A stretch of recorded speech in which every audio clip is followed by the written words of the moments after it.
The roar of 200,000 voices shook the Circus Maximus. You gripped the reins tight.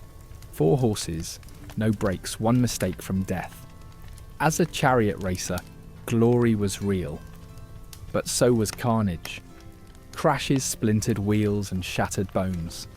Drivers were dragged screaming, tangled in reins, crushed beneath hooves. You were a star if you won, a corpse if you didn't. Paid in coin and pain, cheered by crowds that forgot your name the moment your body stopped moving. Rome loved speed. Rome loved blood. And in the sand of the circus, it usually got both. Begin with me as we step into the dusty expanse of the Circus Maximus, a place where courage intersects with cruelty, and glory is an elusive prize. Here in this grand arena of ancient Rome, the life of a chariot racer is intertwined with the relentless grip of fate. You aren't one of the elite, born into opulence. Instead, you're thrust into this world as a slave or a freedman, bought and bartered like merchandise. The colourful insignias of your racing team may catch the eye, but beneath those vivid hues lurks a grim reality. You are not a name to be celebrated, but a tool deployed for the entertainment of the bloodthirsty masses. For many of these racers, the colours they bore symbolised not just team affiliations, but a life mantra saturated with servitude. As either slaves or newly freedmen, you live as property designed to appease crowds hungry for adrenaline and spectacle. The arena is no refuge for the cautious. Thunderous hoofbeats reverberate, and the spectators clamour not for speed but for the dance of life and death that unfolds below them. The ancient cries of Roman citizens resonate with a hunger for both victory and the violence that comes with it. Within the Circus Maximus, each racer is a pivotal yet disposable piece in Rome's brutal game, driven not by fame or fortune but by sheer survival. The bright tunics that charioteers wore were rich in storytelling, each thread woven with tales of loyalty, struggle, and above all, ownership. These colours weren't badges of honour, but declarations of servitude. Each race was more than a display of physical endurance. It symbolised an existential clash, played out under the public eye, governed by strength and chance, with you as the reluctant knight in a grim tournament of endurance. Racers often embarked on their perilous paths, not by choice but by compulsion, gripped by the whims of wealthy patrons. Personal aspirations were tethered to a system designed to reward the elite, where fleeting heroics only masked prolonged servitude. The Circus Maximus was not merely an arena but a grandiose stage where illusion veiled harsh reality. To the onlookers, a charioteer embodied heroism and divine favour, a public spectacle to be revered. Yet behind the facade of bravery often lurked a consuming fear, a shadow perpetually nipping at their heels with every perilous lap around the track. Courage was not an option for these racers. It was a necessity for survival. Power and esteem could often obscure the harsh truths of oppression. Stories of triumph echoed the heavy toll they exacted, crushing bodies, dreams, and any semblance of liberty. Winning racers might find themselves temporarily deified as demigods. However, beneath the waves of approval lay a profound vulnerability. Each race could be their last, each victory a fleeting phantom of a dream eternally slipping away. Success was not celebrated indulgently, but earned amidst the haunting applause of those salivating not for longevity, but audacious triumphs, teetering on the edge of disaster. Identity often vanished as racers crossed the starting line. Chariot racing was more than sport. It was a ruthless narrative where individuality was expendable. Names were inconsequential against the backdrop of roaring chants seeking factional victories. For these charioteers, life's whispers of potential and birthright often withered under the unforgiving sun of societal demands. Rather than charting a course driven by ambition, many became ensnared in a societal whirlpool where personal stories were suppressed in favour of a collective narrative. Behind the grandeur of thundering hooves lay a world of manipulation where autonomy was scarce. The charioteers were manipulated by unseen forces, held captive by the tactical demands of influential patrons. In ancient Rome, the purported freedoms of charioteers were often illusions, twisted by aristocratic biases that kept racers confined to the racing lanes. Your victories were sustenance for the patron's ambitions, vehicles for prestige that bolstered the owner's place in Rome's high society. The racetrack was a field not only for sport, but an arena of political and social manoeuvring. The Circus Maximus encapsulated both destiny's allure and doom's calling, a theatre where life's perilous dance titillated spectators. Mastery and unyielding grit met ruthless competition here, devouring the souls of racers who quietly prayed not for victory, but for survival. Each race held the possibility of returning unscathed, a rare fortune like an artist poised on fragments of hope. As the wheels turned and sand shifted beneath them, the weight of Rome bore heavily on these driven mortals. In this harsh craft, every crash was both a close and an inception, a reminder of the fleeting nature of a racer's life. Lurking behind Rome's sportsmanship was an insatiable hunger for spectacle, where crashes were anticipated feats of tragic beauty. Amid applause, pain was yet another hue on the vibrant canvas, with men flung from their chariots, horses entwined in steel and leather.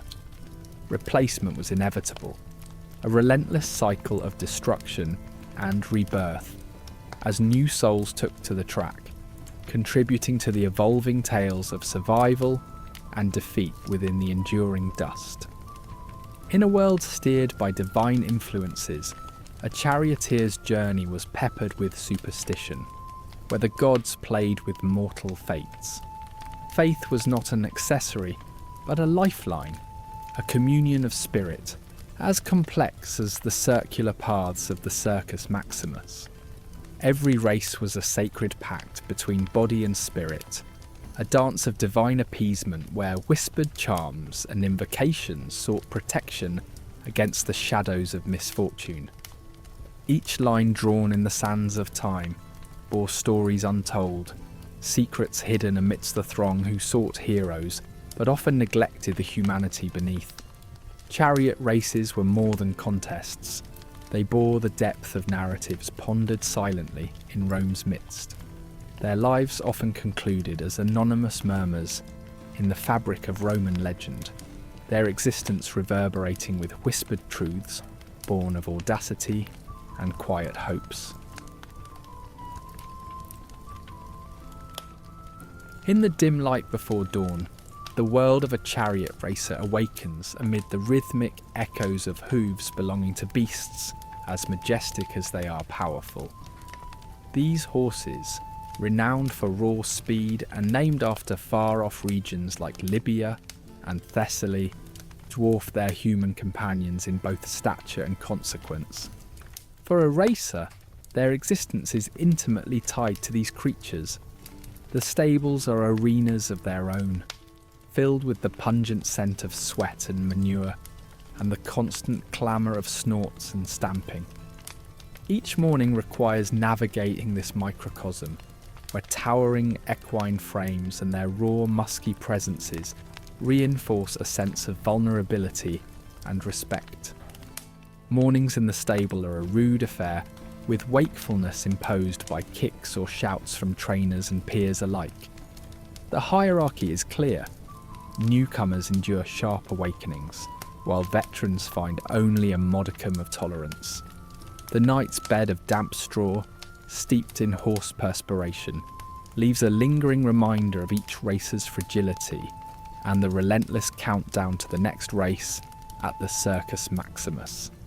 Trainers, imbued with a fearsome authority, rouse racers not with tenderness but necessity, enforcing tasks that transform haggard individuals into polished contenders.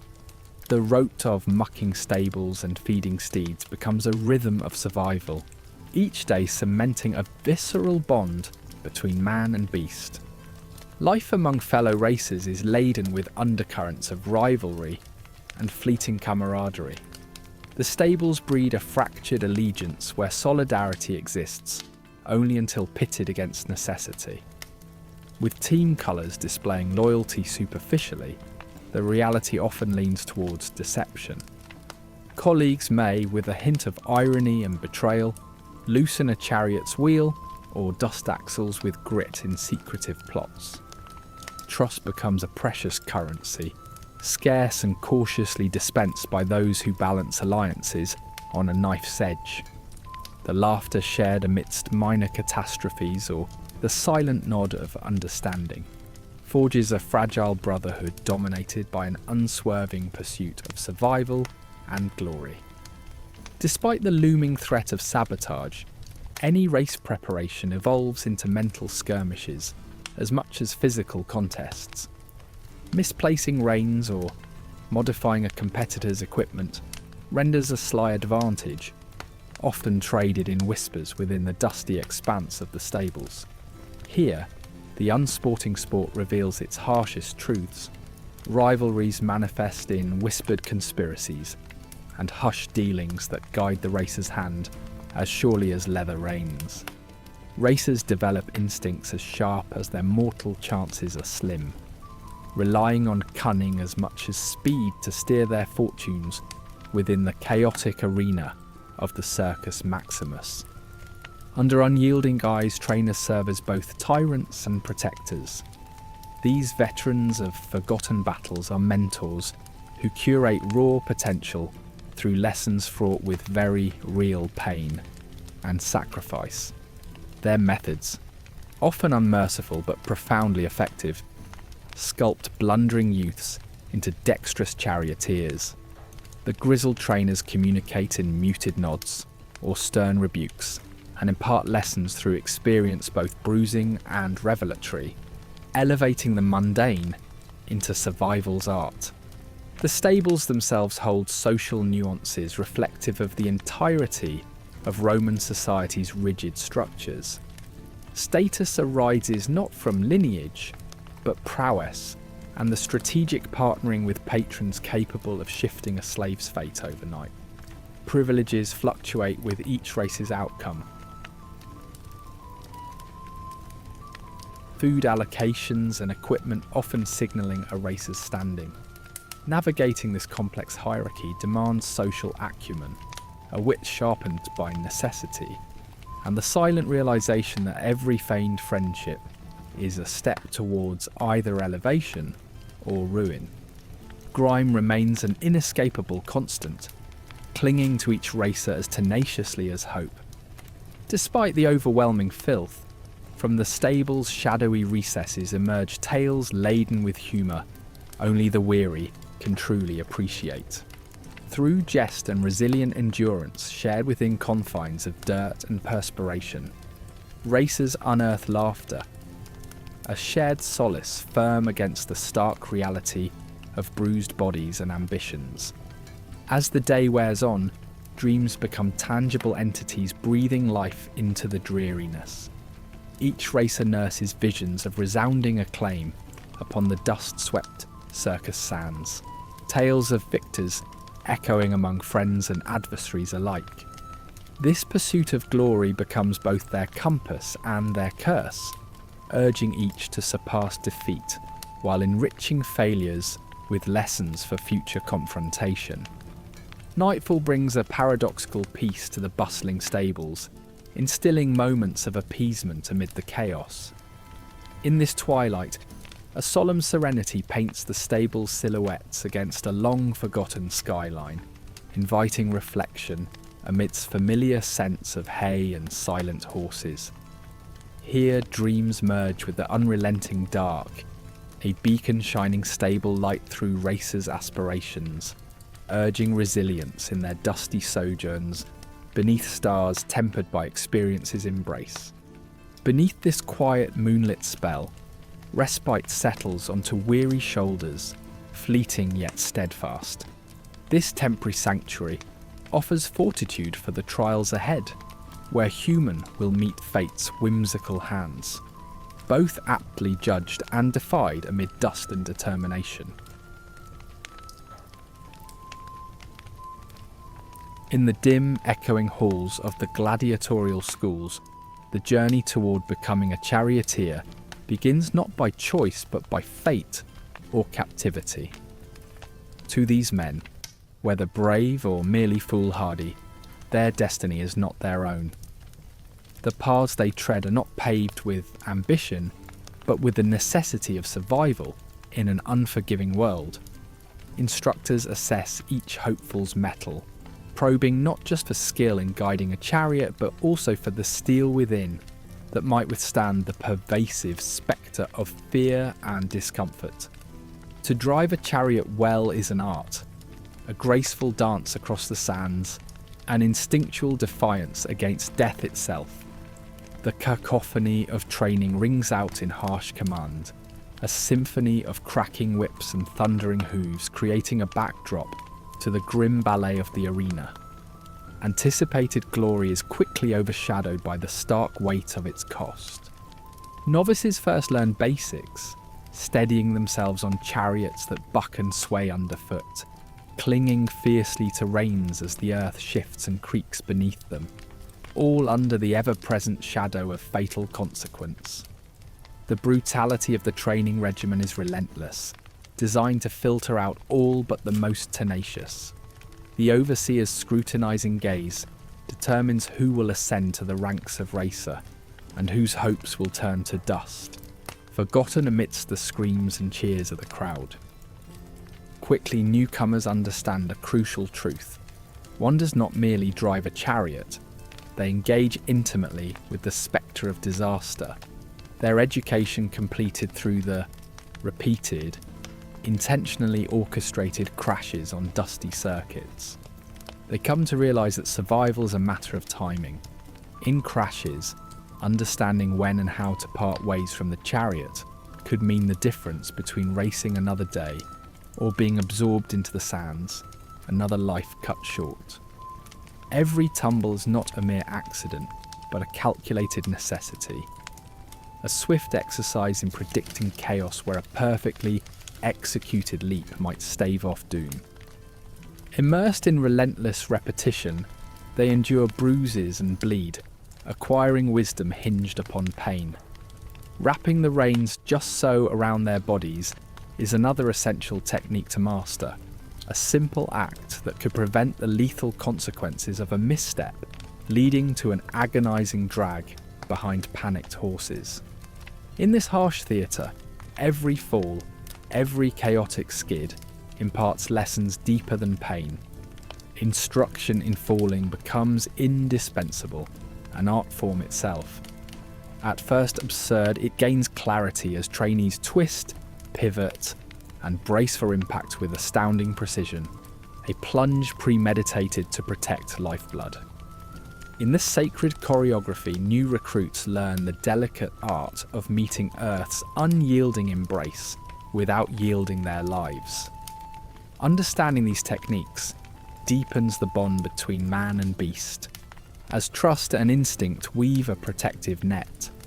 Wisdom gained through each jarred joint, each patch of raw skin, forms a narrative of survival. This artistry extends beyond human partners to the monumental horses, half-ton beasts of rippling muscle and raw power. The fledgling charioteers spend countless hours forging bonds in the stables, learning to read each steed's spirit as a scholar interprets sacred texts, mastering nuanced communication. From quiet reassurance to decisive command, they script a silent language essential for navigating the tempestuous arena. Alongside this communion with beasts, they immerse themselves in the acumen of tools, whips, chariots, and the ever-present knife strapped to the waist, each extension of themselves, each wielded to alter fate's course. Tirelessly they hone their armoury, shaping the chariot to their precise needs, and readying each component for the trials to come. Every detail scrutinised, every possible flaw eliminated. This dance with destiny is part art, part necessity, and altogether a profound symbiosis with their instruments of survival. Injuries lurk in training's relentless shadows, inevitable and inescapable. They are reminders, harsh yet instructional, of paths walked by those who dare reach for glory. The charioteers employ whatever means necessary to mend broken flesh. Vinegar as salve, clay poultices and stitches drawn with care yet crude efficiency. These scars are badges of perseverance, stories written across skin, unreadable to the uninitiated, yet valuable in fortifying the spirit. Pain, a constant companion, becomes both obstacle and teacher, refining raw recruits as they march ceaselessly toward an uncertain fate. In this crucible of sweat and dust, the mind becomes both adversary and ally. Here, the fledgling charioteer reshapes fear into a weapon, a controlled burn that fuels endurance and tempers resolve. Panic is the true opponent. Through guided meditation, rigorous testing, and mental fortitudes imbued over countless hours, recruits anchor their will. Visualization of triumph over pandemonium serves as their daily sentinel. Steadily, they reforge terror into determination, transmuting anxiety into heated anticipation, awaiting the Circus Maximus. Amidst these trials, they forge alliances, bonds forged in mutual respect, bred in shadows where competition breeds camaraderie. Whispers shared and pacts formed beside flickering torchlight delineate unspoken rules that govern survival's seething underbelly. Rivals by necessity and brothers by circumstance, they weave intricate balances of loyalty and treachery that underpin the spectacle. With each dawn, relentless training resumes, an endless cycle, an unforgiving chorus of discipline that engraves itself into their very being. Every practice a commitment to survival, a step closer to becoming not merely survivor, but perhaps, one day, champion. Each day, with burdens borne and lessons earned, they march inexorably toward the sands of the Circus Maximus, ready to inscribe their names upon history's ever-turning wheel. As the first light of dawn barely grazes the horizon, the Circus Maximus stirs to life. This grand amphitheatre, cradled within Rome's booming heart, is an ancient, architectural masterpiece. It's not just built with stone and timber, but with the ambitions of an entire society, ready to accommodate over 150,000 souls. Chariot racers, vendors, noblemen, and plebeians descend upon this sacred arena, bringing with them a frenzied anticipation for the chaos about to unfold. At first light, as smoke from vendors' fires entwines with the crisp morning air, the sounds of labourers prepping the track and merchants peddling their goods rise in a symphony of energy, promising a spectacle that grips every sense. This day transcends ordinary racing. It's Rome's pulsating heart, a festival of senses that unravels social hierarchies and unites a city. The circus is more than a mere venue. It embodies the city's soul. People pour in, their conversations peppered with tales of favoured races, miraculous victories, and past tragedies. Whispers and eager murmurs hint at narratives yet written in the dust of the track. Here, amidst the ruins of stone and stories, expectation hangs thick like a tangible mist, promising fierce contests and the tantalising unpredictability of life, riding the razor's edge of death. By noon, a throbbing mass of humanity swarms the Circus Maximus, adorned in the vibrant colours of their faction loyalties: reds, blues, greens and whites. Beyond mere competition, these factions reflect the heart's loyal canter in a shared sense of living myth. The charged air beats with a primal energy, fueled by a collective bloodlust that transcends social strata, from plebeians perched high above to patricians in the best seats. Vendors' calls merge with the roaring audience, creating a vibrant tapestry of sound.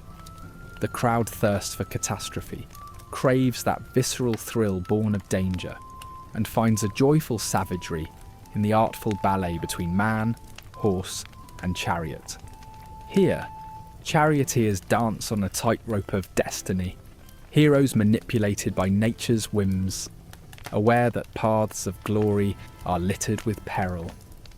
United, these spectators inject hope into the circus, the threads of survival intertwining with the race's desperate narratives for victory. As fear and superstition underpin even this spectacle, religion becomes deeply entwined with the sport.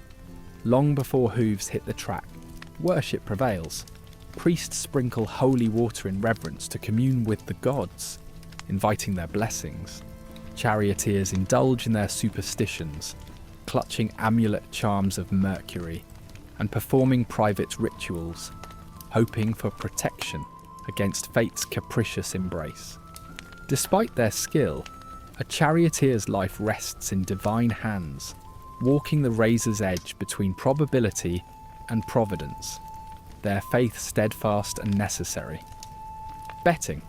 The unease beneath the surface buzz, whispers of fortune and chance in the betting throngs. Gamblers, flowing cloaks abound, glide through the crowd with the scent of potential wealth. A weighted coin awaits its moment of transferal, perhaps promising fleeting fortune or ruin, reflecting the inherent chaos of the games themselves. In this dance between power and chance, social dynamics unravel and embroider the circus with a lexicon of hope and desperation. On the starting line, tension brews. Charioteers embark on the sacred rites of preparation, a weave of precise rituals and nervous focus. With disciplined devotion, they tighten reins and speak with their horses, forming silent pacts to survive the fervent echoes of track life that beckon. Here lies a silent battlefield, a final sanctuary of preparation, before plunging into the electric clutch of the race. Their strategies crystallize, their minds assessing threats, harnessed within the moment's breathless pause, until charged into knuckle-whitening destiny. The starting signal transforms suspense into furious motion. Gates fling open, unleashing hooves and wheels that rip into a thunderous cacophony. Spectators' unified roar reverberates against the Colosseum, embodying kinetic force. Dust fills the arena, clouding vision, the earth pounding in response as racers become one with their chariots. This confrontation of senses, a symphony marred by the scent of leather and fear, unleashes the narrative of life and destruction. Yet chaos has its own dance partner, and the inevitable bow to fate draws close. An axle snaps, a horse falters, and discord turns to catastrophe, a whirlwind of splintered wood and flesh. In a terrifying instant, the chariots tip, and audiences gasp. The naufragium, shipwreck upon sand, becomes both dramatic and tragic, exposing fortune's merciless whim. Amid this chaos, charioteers learn to cling to focus, their hearts drumming an unrelenting rhythm. Watching death writhe at the periphery sharpens resolve into a tool against despair. Their stories, crafted in deft maneuvers and close calls, fill the tapestry, the thread of life given depth by binds to their faction and audiences' fervent oaths. As final laps converge, racers surge for the line, horses whipped into frenzied precision. Triumph tastes sweet upon the victor's lips, yet for some, victory remains elusive, as ephemeral as the dust beneath their feet. Yet this conclusion, dignified or wrought with heartbreak, resonates through the massive edifice of the Circus Maximus, its echoes whispering of shared stories, of lives intensely lived and fate's enduring gambit. As the stand's empty and dust settles, the spectacle's vows thread into Rome's living memory, a circular testament to ambition and legacy, where mortal echoes until time itself folds. In the moments before the race begins, a stillness envelops the Circus Maximus, masking the chaos about to unfurl. You stand at the chariot's side, feeling the weight of your gear pressing against your chest, while the distant murmur of the crowd builds into a low rumble. The air is thick with anticipation and dread, occasionally interrupted by the cry of a vendor or the rustle of a restless animal. Your gaze sweeps over the dust-covered track, where countless dreams have perished. This is your battlefield, a place where every race offers a chance to flirt with death. Each breath you inhale seems reluctant, as if every part of you knows what your mind only begins to comprehend. Once you mount the chariot, escape is an illusion. Before the race begins, rituals unfold with a precision that's almost sacred. Your rivals, cloaked in bright colours, engage in their own preparations. From whispered prayers to rigorous checks of gear and horse, every detail is scrutinised. The reins, lifelines tying you to the chariot's fate, are inspected thoroughly, promising either victory or an agonising demise. A knife rests at your hip, not just a tool, but a talisman. In this brief moment of pause, you exist between life and a mythic contest where survival is as valued as triumph. Tying the reins around your waist is both a practical task and a symbolic act. A contract signed in leather and sweat. A thin layer of fabric cushions the leather, warding off sores, and cuts more psychological comfort than real protection. Responsibility and risk hang in the balance as you loop the reins. Every pass through your fingers reminds you of countless riders before you. Some triumphed, others vanished into oblivion. The reins don't just bind you to the chariot, they are your existential tether to life. When the madness of the race unfolds, they provide the illusion of control amid chaos. In moments when that control is threatened, the knife at your side feels like a farewell letter you hope never to deliver. As the signal to start looms, the crowd's roar swells like a tidal wave. The noise, a living beast, is hungry for the spectacle of life and death. For this crowd, it's more than entertainment. It's a cathartic release. You're both gladiator and puppet, dancing to public pleasure, where cheers can turn to jeers with a single misstep. This roar fortifies and flattens you, lifting you higher and higher until the race is run. You race for the thrill, for the chance to hear your name chanted. Beneath the cheers, the crowd hungers for carnage. They are ready to applaud your victory as loudly as they do your downfall. At the starting gate, you stand on the precipice of fate. The gates appear large and imposing, a boundary between calm and chaos. As the gate clicks open, everything sharpens. Colours become more vivid, scents more pungent, sensations frighteningly intimate. At this moment, the world narrows to the singular focus of charging forward. You become not merely a man with a machine, but an embodiment of ancient Roman values, crossing into history, mythology, and impending mortality. The race begins, and the first lap is a crucible where tactics solidify. Horses explode from the starting line, and charioteers, jostle for position. The chaos test is one of reflexes and risk. A single misstep can seal your fate. The first lap is a raw performance, each glance and tug on the reins, part of a meticulously orchestrated plan. Strategies emerge, opponents reveal their tactics. Some push for speed, others wait. It's a ballet of speed and cunning, forever poised on the edge between calculated control and thrilling chaos. The risk of entanglement haunts every heartbeat. When chariots draw too close, a misjudged movement spins you into a deadly dance. Racing through a minefield of shifting terrain, your mind and fingers must match your steed's swiftness, calculating danger and safety with frightening precision. At such a pace, the knife becomes both a comfort and a curse, promising life but acknowledging potential failure. As the race barrels on, living on a knife's edge becomes the charioteer's mantra. The knife at your waist looms over each decision, its smooth handle, a spectral promise lingering in moments catastrophe approaches. Anticipating disaster, the blade's presence is paradoxically beautiful, an elegance intertwined with ruin. The smooth handle is a testament to survival instincts, an ancestral craft shaped by human resolve. Each charioteer knows that often, survival rests not on skill or speed but on the cold calculation of when to let go.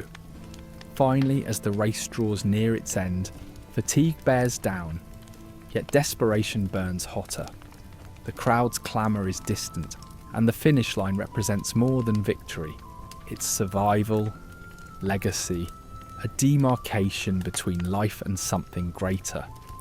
This final stretch is a reflection of human mortality within the spectacle of Rome. Each racer knows the moment is fleeting against time's sands. Yet once across the finish line, amid the cheers and accolades, the weight presses on victorious shoulders, reminding you that victory secures only temporary praise. The spectre of future races looms, a continual cycle of hope and hazard. Your existence is forever tethered to this ancient world of speed, danger, and enduring myth. In the chaotic world of chariot racing, alliances fade as quickly as the dust on the track. The Circus Maximus, teeming with anticipation, morphs from a mighty arena into a treacherous battlefield, where survival often hangs by a thread as thin as a charioteer's leather whip. Competitors, fueled by desperation and mistrust, eye each other with caution, knowing that only one can claim victory, while the others might face a brutal downfall. This desperate struggle for dominance is etched into countless mosaics and frescoes, immortalising the intense rivalry that fuels both fear and respect among these daredevil racers. Upon entering the formidable track, the rules of engagement are unyielding. The transition from foot races to the frenzied chariot duels brought with it a new level of fierceness and cunning. Speed alone cannot guarantee victory. A charioteer's true worth is evident in their willingness to exploit every possible opening, and in their readiness to resort to sabotage without hesitation. Rumours of underhanded tactics run rampant, whether it's tampering with the harness or greasing wheels to trigger catastrophic breakdowns. Once the race begins, every racer embraces this perilous dance, knowing the boundary between triumph and ruin is precariously thin. In this perilous world, the whip becomes an extension of the charioteer's will, a conductor's baton, orchestrating chaos amid the thunderous spectacle. More than a mere tool for driving, masterful racers use it as a weapon, skillfully snapping the leather lash to distract or disable a competitor. As spectators cheer for the deafening clash of wheels, skilled drivers aim precisely, disrupting a rival's control with a well-timed flick. Each crack of the whip, a calculated blow, holds the potential to alter the course of the race, carrying with it an unspoken pact with danger. Every motion with the whip conveys intent, power, or malice. The crowd, whipped into a frenzy by tales of gladiatorial tension, cheers not only for speed but also for cunning. Stories of legendary whippings are celebrated through songs and poems, turning dust and thunder into legend. For the onlookers, it's a grand spectacle. For the racers, each snap of the whip is loaded with determination, acting as both a promise of triumph and a harbinger of mortality. Amidst the swirling chaos of the race, the wheels of a chariot are both instruments of honour and harbingers of destruction.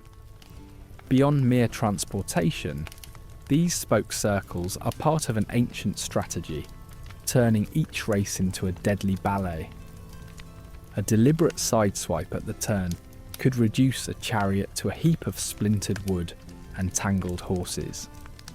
Terror reverberates through the track as polished steel glints maliciously close, a calculated attempt to dismantle and destroy. The rationale is simple: dismantle the wheels, and the whole structure collapses.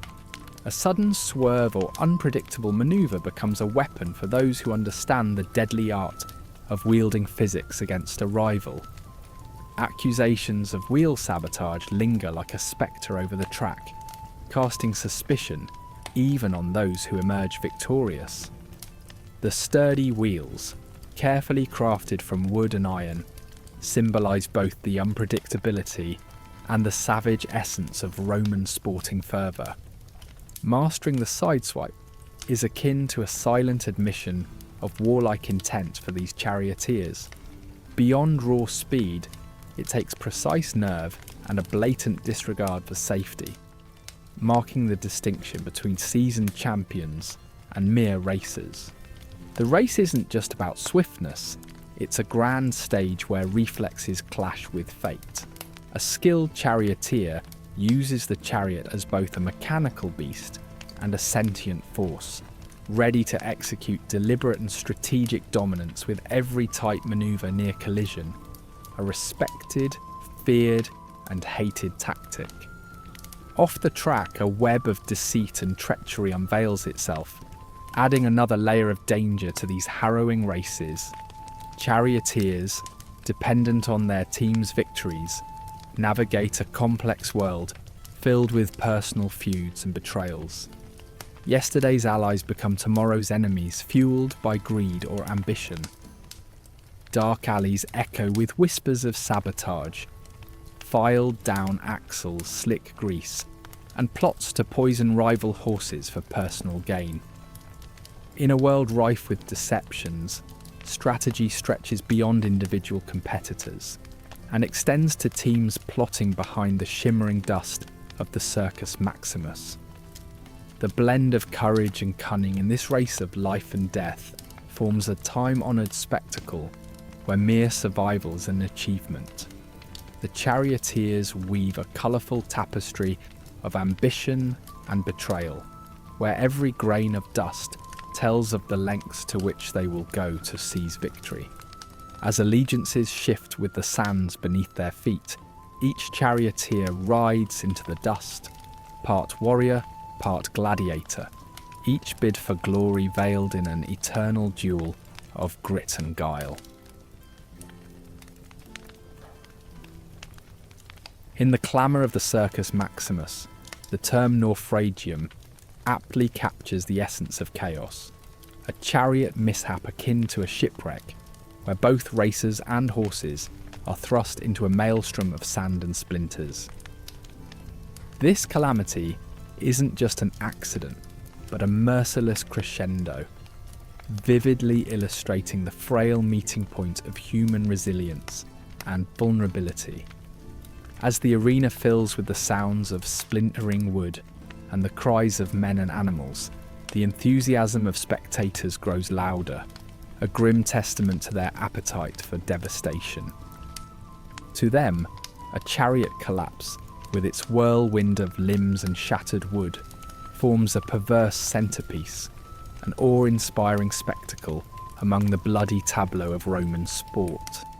In the aftermath of these naufragia, the role of medics at the edge of the arena becomes crucial, yet haunting. Armed with stretchers, they approach the crashes not with dread, but with a practiced detachment. Their task extends beyond saving lives to clearing the sands of its casualties, both human and equine, in preparation for the next act in this relentless theatre. While they are trained to tend the broken, more often than not, their duties shift from healing to clean-up, and they roll away bodies that signify abrupt ends to lives given over to public amusement. As the dust of a fresh wreck settles, the stands undergo a peculiar transformation. Applause erupts spontaneously, serving as a chilling farewell to fallen riders. Unlike the solemn silence accompanying modern catastrophes, Roman spectators burst into approval, a twisted curtain call for those unwittingly caught in the macabre dance of life and death. This applause, a cruel accolade, illustrates the audience's preference for carnage over compassion, a callous exchange where human fragility becomes mere entertainment fodder. Each naufragium signals the end for one racer, but only fleetingly interrupts the racing cycle. Once the commotion subsides, the rhythm resumes, as another charioteer takes their place in the ongoing contest. To the thousands in attendance, these racers are ephemeral heroes, their individual valour overshadowed by the relentless spectacle that demands fresh faces to carry on the legacy. As a new racer dons the colours and embraces the same dangers, the hard reality emerges. Human lives are fleeting echoes amidst the grand spirals of Roman entertainment, quickly replaced and forgotten.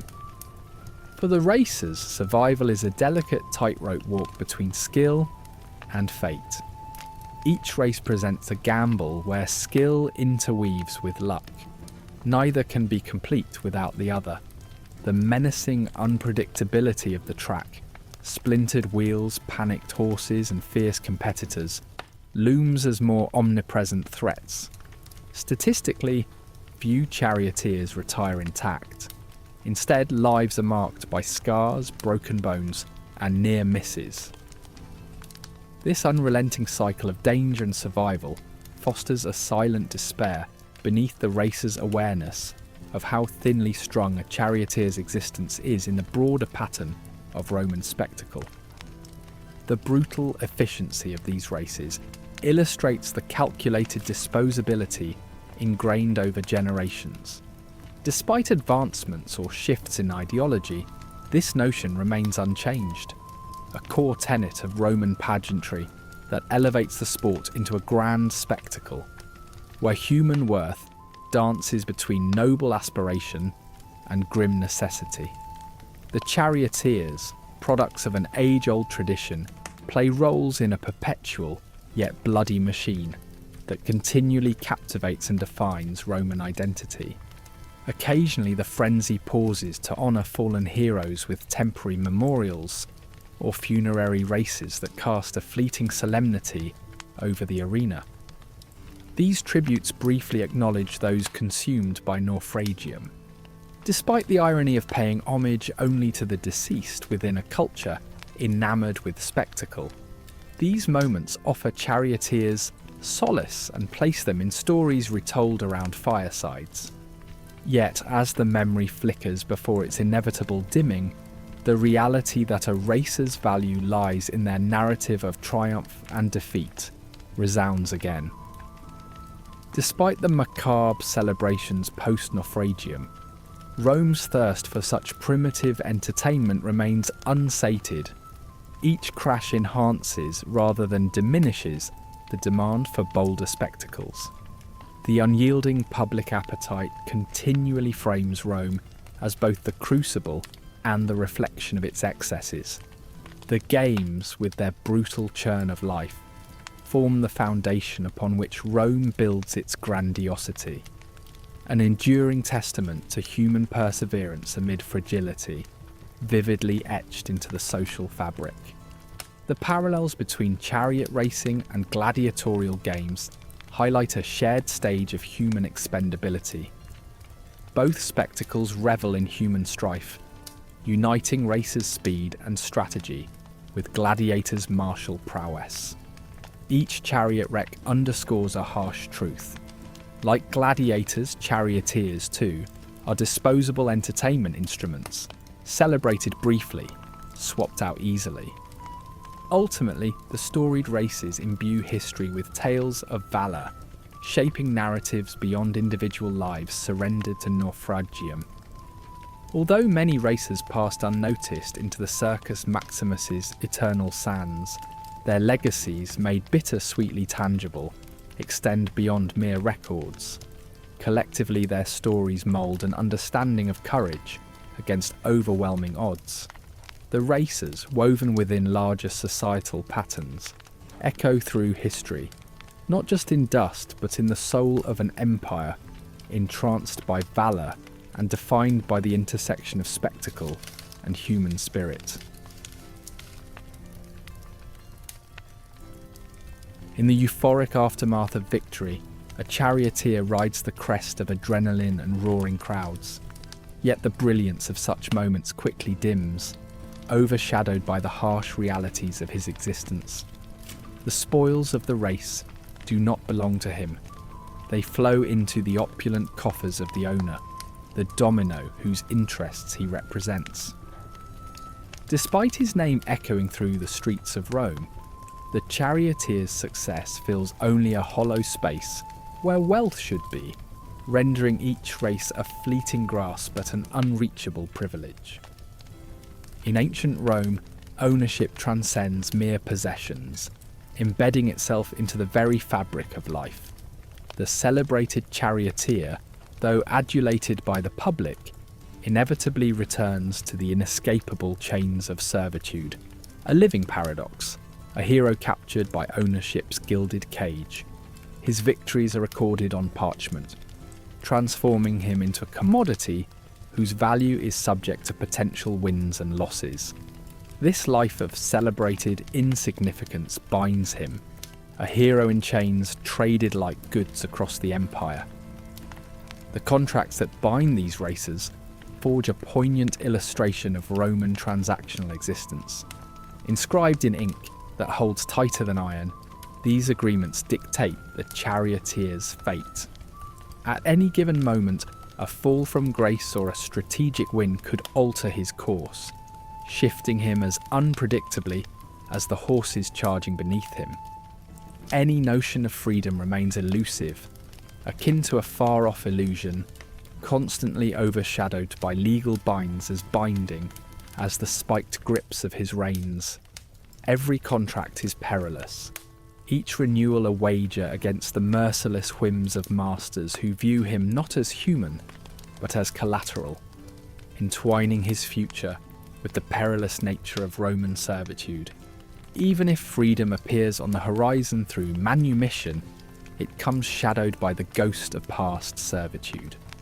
A newly freed man dons his liberty like an unfamiliar garment, never fitting quite right, always marked by the chains he once wore. Although society may bestow him with newfound respect, every call to race, every stranger who recognises him, serves as a reminder of the chains exchanged for just a longer tether. As a freedman, he treads a precarious path between two worlds, one where he is crowned with laurels, and another perpetually haunted by his past. While he might open a small shop or ascend to the role of a patron himself, his ambitions remain inevitably shadowed by the constraints of Rome's rigid social divides.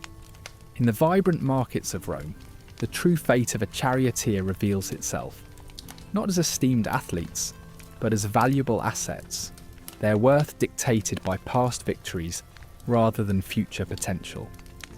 Slaves or freedmen alike, their destiny is tied as much to commerce as to the chaos on the track.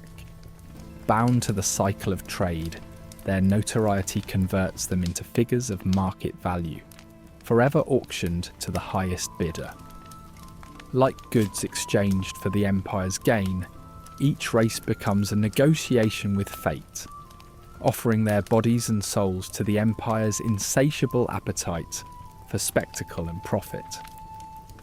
Behind every renowned charioteer rests a domino, a master skilled in contracts and commerce. Each race presents an investment opportunity, weaving alliances and securing favours among Rome's elite. These masters see their human assets not merely as competitors, but as status symbols and marketing tools. Yet, beneath the spotlight's glamour, charioteers remain vulnerable, existentially tethered to their next potential stumble. Despite revered victories, an ever-present fragility borders their fame, poised on the cusp of reassignment or sale. A master's generosity might offer freedom, but often it manifests only as a tool for forging better alliances. Balancing on the precipice of societal whims, a charioteer's triumphs ironically enhance his susceptibility to being traded rather than celebrated. To the master, he represents a double asset: glory shared in front of spectators, and a prized possession to be bartered for greater gains. Such is the life of a Roman charioteer, hailed in the moment, yet forever a transient figure swept along by history's unrelenting tide. The charioteer journeys forward, confronts entities more formidable than whips and wheels. In this sport of stark contrasts, even victors seldom glimpse liberty. Traded like oil or fine garments, they drift in a limbo between deeds done and promises yet unmet. With each successive race, their victories demand acknowledgement of current masters' wishes. Each triumph hints at further trade, spurring existential restlessness. Yet, they ride onward, navigating the enigmatic interplay of fate and circumstance, and pondering their place within Rome's grand tableau. The sky may change, but the charioteer, ever a captive of time and task, remains a prisoner on paths he neither chose nor controls. In the shadow of the Circus Maximus, amidst the echoing roars of the crowd and the thunderous gallop of hooves, the life of a chariot racer unfolds in a tapestry woven with triumph and agony. This world, harsh and unforgiving, exacts its price with relentless severity. The screech of iron wheels skimming dangerously close to flesh and bone fills the air, a haunting symphony of survival. A charioteer's body is a canvas marked by scars, each a testament to the trials and tribulations endured on the track. Bones fracture, muscles tear, and wounds are seldom afforded the luxury of healing. Chronic pain is a constant companion, as unavoidable as the breath drawn between heartbeats. The roars of the crowd, though vibrant, often fade to mere background noise against the incessant ache of racing wounds. In this visceral ballet of speed and danger, pain becomes both an adversary and an ally, a currency in the charioteer's pursuit of glory. Wrapped in gauze coated in salve that reeks of sweat and desperation, the injuries are badges of survival rather than honour. In the ethos of Rome, stoicism is celebrated, pain viewed as a vessel for potential greatness. Each bruise, each shattered bone, speaks volumes of unyielding valour. Unlike the conspicuous battles fought by Roman legions, the charioteers' battles are intimate. Internal wars waged within the confines of one's own battered frame. Recovery, when it happens, is not for leisure, but necessity. For soon enough the sands will demand another race, another scar, yet another testament to the limits of human endurance. Ancient Romans employed rudimentary, yet effective strategies for pain management. In a world without modern analgesics, they turned to simple remedies. Poppy seeds, with their opiate nectar, were ground painstakingly, into makeshift relief. While some races had access to these scarce resources, many relied solely on their own resilience. Wine often served as a common balm, fortifying the belief that strength is forged through hardship. Relief was a temporary respite, a ceasefire in an ongoing war. Beneath the surface glamour of the arena, blood intertwined silently with sacrifice. Not all races could bury their agonies under the anaesthetic haze of their era's primitive reliefs. Many turned inward, cultivating mental fortitudes sharper than any blade, more enduring than bone. Victory over one's own nerves was an exalted triumph, revealing strength not born of grand battles but of personal resilience. Each circuit around the treacherous oval track deepens the tale of accumulating injuries, a cycle of recurring wounds that becomes all too familiar. Reopened war zones sear into flesh with each race, turning scars into monuments of perseverance. Ligaments tear, joints strain, and the spine becomes a living testament to a lifetime of jarring impacts. With mobility hindered, races eventually find themselves overtaken by time, mere shadows of their former glory. Yet courage remains a double-edged sword, masking the mental scars left by constant trauma. Each crash, every collision, resonates within the mind long after the physical bruises fade. Anxiety and fear of the next accident, of enduring pain yet again loom large. Sleepless nights plague racers, as memories best left on the track intrude upon their dreams. The charioteers of ancient Rome, revered and adored by the public, often grappled with a harsh reality. Their glory was as fleeting as the races themselves. Injuries, both physical and mental, underscored their eventual obsolescence. Society, so eager to bask in the spectacle, seldom concerned itself with the racers' afterlives. Injuries diminish longevity, nudging these men towards anonymity, or worse, a return to servitude. In this paradox, charioteers are lionised in the arena, only to fade into obscurity once their physical prowess wanes. In the barracks, amid the sweat and camaraderie, an intricate network of traditions arises, binding racers in shared suffering.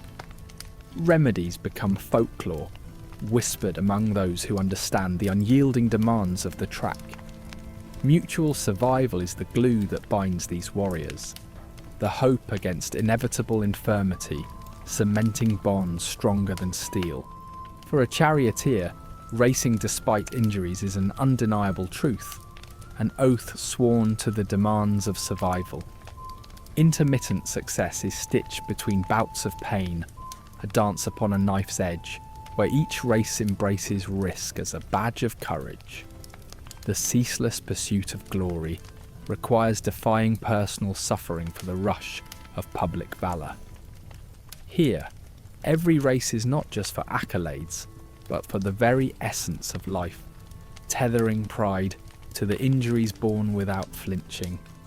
Racing injuries necessitated immediate intervention. Roman physicians, though limited, were adept at improvising with nature's offerings, blending science and mysticism.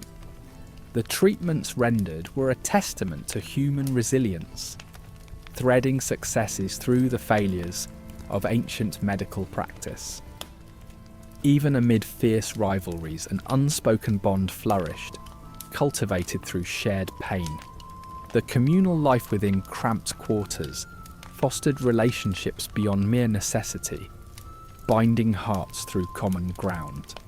Racing, as a shared experience, translated into forms of spirit's language, bridging the gap between adversaries and comrades. The tapestry of a charioteer's life, though marked by inevitable injuries, threads their narrative along vibrant footnotes, conjuring stories of survival and defiance that outshine any ephemeral glory. In the raw theatre of ancient Rome's chariot racing, where the thin veil between life and legend existed as fragile as the reins of a racing quadriga.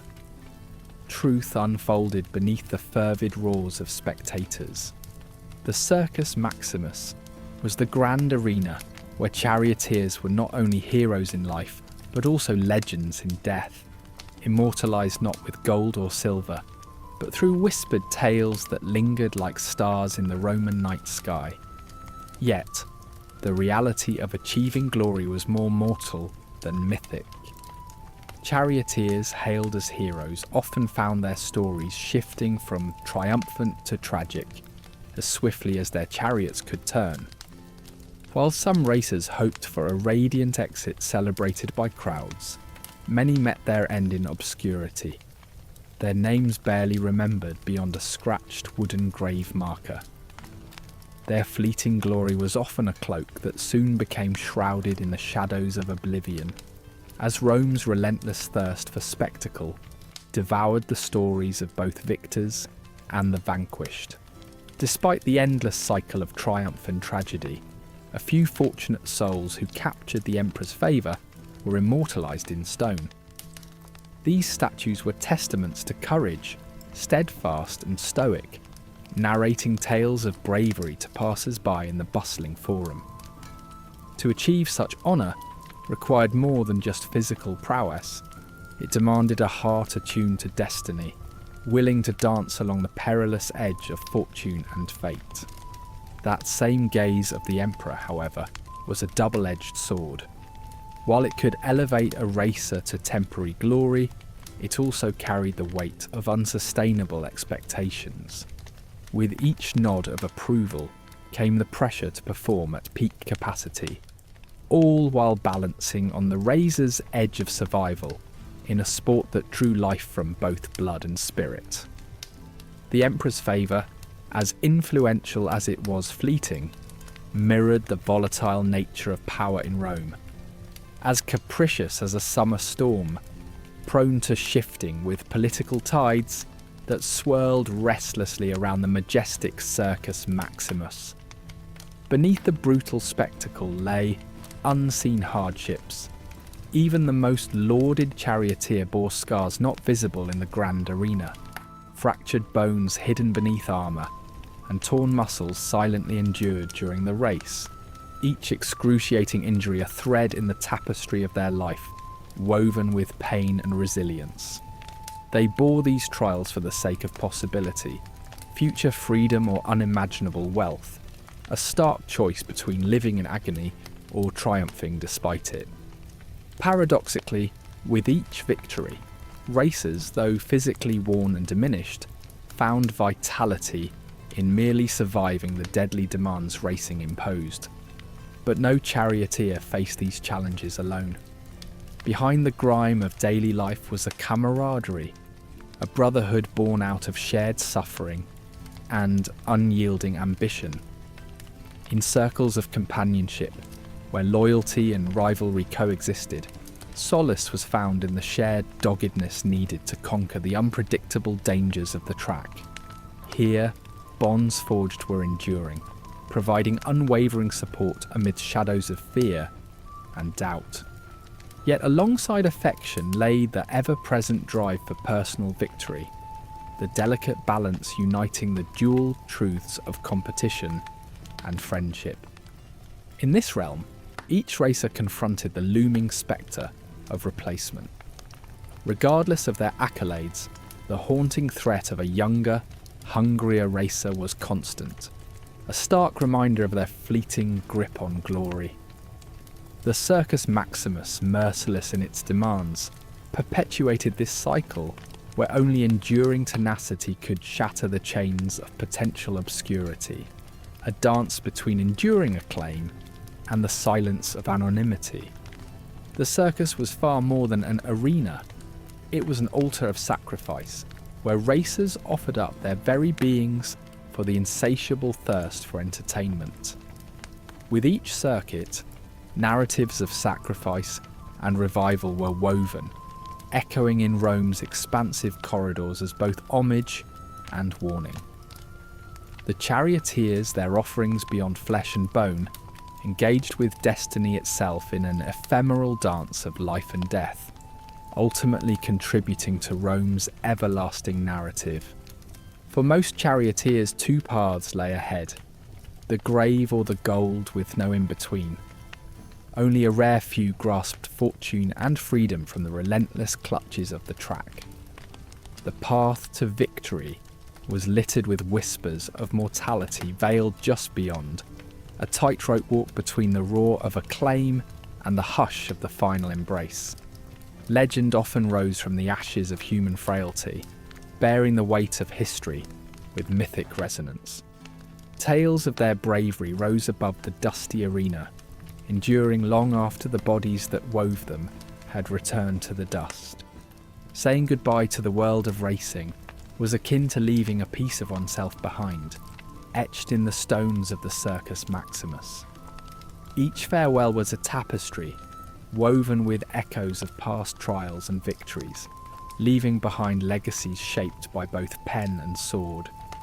Beyond the immediate end lay not only a profound personal journey, but an ever-expanding chronicle of human spirit written across the annals of Roman history. As you reach the end of this ancient tale, consider supporting our channel to continue unravelling the rich tapestry of history. Like and subscribe for more immersive journeys into the past.